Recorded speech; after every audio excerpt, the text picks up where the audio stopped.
ফ্যাসিস্টের দোসর আপনি? বলে এই সেদিনও 31 তারিখে এক টিভিতে গেলাম, কিছু ছেলে ফেলে রাখলো প্রশ্ন করার জন্য। এর মধ্যে এক ছেলে আমাকে বললো যে আপনি তো মননে আওয়ামী লীগ।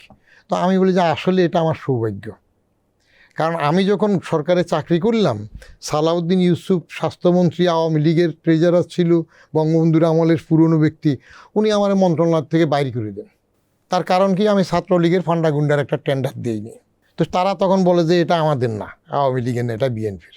আবার বিএনপি ডক্টর খন্দকার মোশাররফ মন্ত্রী হয়ে আসার পরে সেখানে আমার তারপরে 2-1 দিনের মধ্যে আমাকে আবার সচিবালয় থেকে বের করে দিল। খালেদা জিয়া আমার 4বার সচিব পদে পদোন্নতিও দেন নাই, তখন আবার আমার ট্যাগ দিয়েছে আওয়ামী লীগ। তো এখন এই যে গত 31 তারিখে একটা ছেলে মননে আওয়ামী লীগ বললো, আমি বললাম যে বাবারে আমার 3টা বই আছে, পড়ো। আমি কোদালকে কোদাল বলি। আমি বলি যে আমার বাপ কি আমি চিনি? আমি যখন জন্মাইলাম তখন আমার বাপকে আমি চিনতাম? মা বলছে, চাচা বলছে, ফুফুয়া যেটা বলছে, তারপর তো বাপ চিনলাম। এখন যারা বাপ চিনতে চায় না, বাপই চিনে না, তারা আগেই শুরু করে দে এটা এইদিক ওইদিক। তো সেটা হইলে তো হবে না। আমি ক্লিয়ার বলি, বঙ্গবন্ধুর বাড়ি ভাঙ্গা এটা হইলো একটা বেইমানি। এখন কেউ যদি মির্জাফরও হয়, তার নামে রাস্তা থাকলে সেটাও থাকুক, দ্যাট ইজ হিস্ট্রি, থাকতে হবে। বঙ্গবন্ধুর বাড়ি ভাঙতেছে, ইউনুস থামায় নাই, চুপ করে রইল। এরপরে গতবারও দেখি যে একজন হাতুড়ি দিয়ে একটা করে ইট ভাঙতেছে।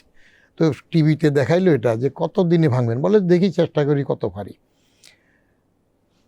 গণভবন সরকারি সম্পত্তি। আমি প্রথম বললাম এটা কি কারো বাপের তালুক যে জাদুঘর বানাবে? তাহলে এখন যেখানে প্রেস কনফারেন্স করে ইউনুস সাহেবের ইয়েরা আছে যে প্রেস সেক্রেটারি, ওটা কী ছিল আগে? ফরেন সার্ভিস ট্রেনিং একাডেমি, সেটা কী ছিল? সেটা প্রেসিডেন্ট হাউস ছিল না? আইব খান সেখানে আসতো না? ইয়াহিয়া খান সেখানে বসছে না? তারপর ওটা গণভবন হচ্ছে, তাহলে এটা ভাঙিয়ে ফেলো।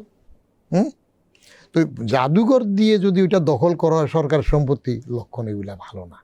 ইতিহাস তো ভৌগোলিক পরিবর্তন তো মিলিয়নস অফ ইয়ারে হয়, আর ইতিহাস তো হাজার হাজার বছরে হবে।